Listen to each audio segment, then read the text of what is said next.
Welcome to Anu Monga's tutorials at alpha technology channel. आज इस session में हम MS एक्सेस में एक्सटर्नल डेटा टैब के बारे में पढ़ेंगे। इस टैब के अंदर दो ग्रुप्स होते हैं, पहला है इंपोर्ट एंड लिंक और दूसरा है एक्सपोर्ट।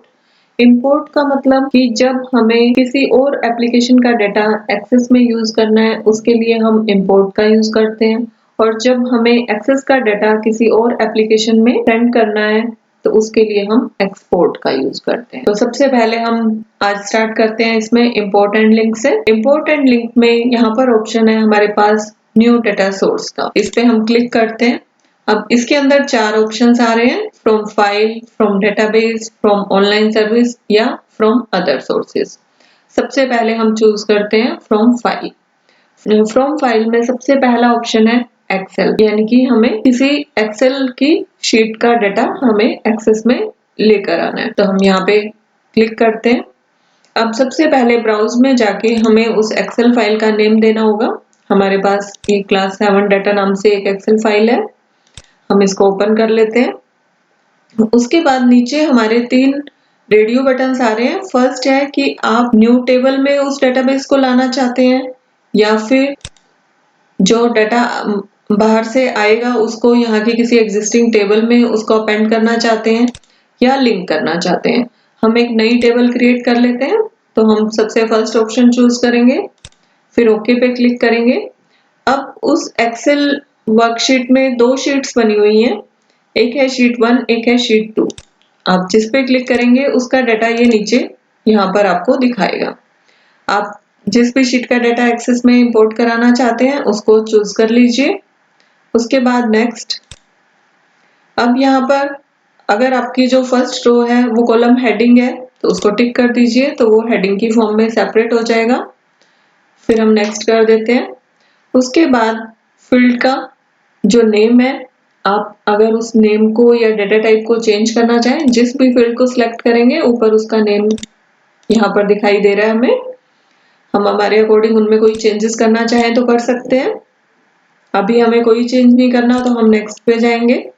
अब उसके बाद यहाँ पर इसने आईडी नाम से एक प्राइमरी की डाल दी।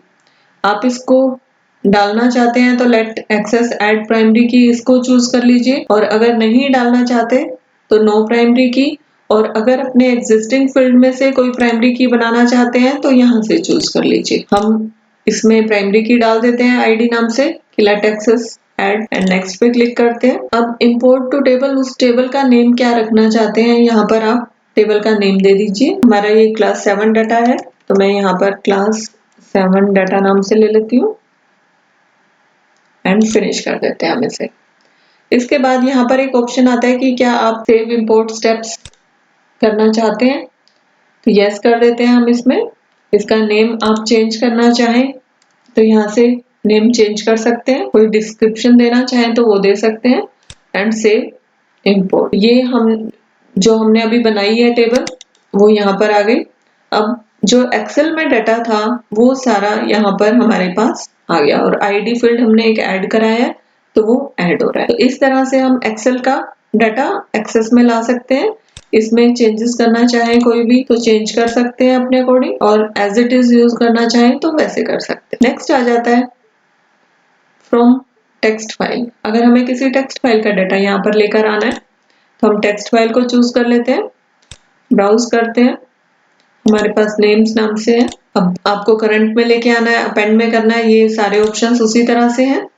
अब उस पर्टिकुलर हमारी टेक्स्ट में इस तरह से डाटा पड़ा है कि 1 2 3 4 5 एंड कुछ नेम्स लिखे हुए हैं उस पे। नेक्स्ट, आप इसमें कोई भी डिलिमीटर वहां पर लगा हो उनको आप उनके अकॉर्डिंग अपने फील्ड को लेना चाहें। जैसे इसमें हमने टैब का यूज किया हुआ है, as tab as a delimiter है इसमें, तो ये टैब से डाटा सेपरेट कर रहा है। अगर वहां पे कुछ सेमीकोलन लगा रखा होता है आपने उससे सेपरेट करना चाहें, कॉमा से सेपरेट करना चाहें, ये वाली चीजें आपकी जो है टेक्स्ट फाइल के अंदर होनी चाहिए। टेक्स्ट फाइल में आपका डाटा वो कैसे सेपरेट हो, कुछ ऐसा वहां पे कॉमन चीज होनी चाहिए। आप टैब के थ्रू कर सकते हो, सेमीकोलन के थ्रू, कॉमा के थ्रू, स्पेस के थ्रू, या फिर कोई और अपने अकॉर्डिंग देना चाहो तो। हमारा टैब है तो हम टैब चूज कर लेते हैं, नेक्स्ट करते हैं। आप अगर फील्ड के नेम कुछ यहाँ पर चेंज करना चाहें, अभी हमने डाल नहीं रखा वहां पे, तो यहाँ से हम फील्ड का नेम फर्स्ट में हम दे देते हैं रोल नंबर और सेकंड में हम दे देते हैं नेम। नेक्स्ट पे क्लिक करते हैं। अब अगर आप प्राइमरी की डालना चाहते हो तो इसको चूज करिए या फिर नो प्राइमरी की। नेक्स्ट, यहाँ पे आप टेबल का नेम सी ले लेते हैं, हम इसको फिनिश कर देते हैं। इस पे भी हम टिक कर लेते हैं सेव इंपोर्ट स्टेप्स पे और सेव इंपोर्ट। अब यहाँ पर टेक्स्ट फाइल से एक टेबल यहाँ पर क्रिएट हो गई है। अब अगर मैं आपको वो वाली फाइल खोल के दिखाऊं तो उसमें जो डाटा है इस तरह से हमने सेव कर रखा था। इनमें टैब था तो हमने जो डिलिमीटर चूज किया था वहां टैब चूज किया था। आप अगर डाटा को कॉमा से सेपरेट करते हुए रख देते हैं इनमें नोटपैड की फाइल में तो वो कॉमा को एज ए डिलिमीटर यूज कर लेगा। तो ये हमारे एक्सेल। इसी तरह से HTML डॉक्यूमेंट में अगर आपकी कोई फाइल सेव है बट उसमें आपका कोई कॉमन चीज जिससे आप सेपरेट कर सके और डाटा आपका टेबल की फॉर्म में आ सके, ऐसा कुछ होना चाहिए। आप किसी XML फाइल का डाटा लेकर आना चाहते हैं तो XML फाइल का डाटा भी इंपोर्ट कर सकते हैं, इनको यूज कर सकते हैं। नेक्स्ट आता है फ्रॉम डेटाबेस, कि अगर आपको किसी और डेटाबेस का, जैसे एक्सेस में आपका कोई और डेटाबेस है, उसकी टेबल को यहाँ पर आप इंपोर्ट कराना चाहें तो वो करा सकते हैं SQL सर्वर से, Azure डेटाबेस या DBase फाइल से।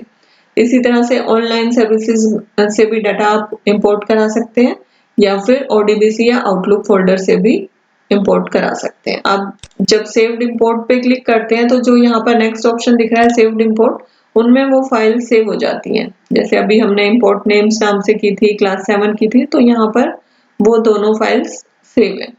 तो इनका पूरा डिस्क्रिप्शन, उसका पाथ और नेम, ये सब आपको सेव्ड इंपोर्ट्स में मिल जाएगा। तो इस तरह से हम इंपोर्ट एंड लिंक ग्रुप को यूज करते हैं।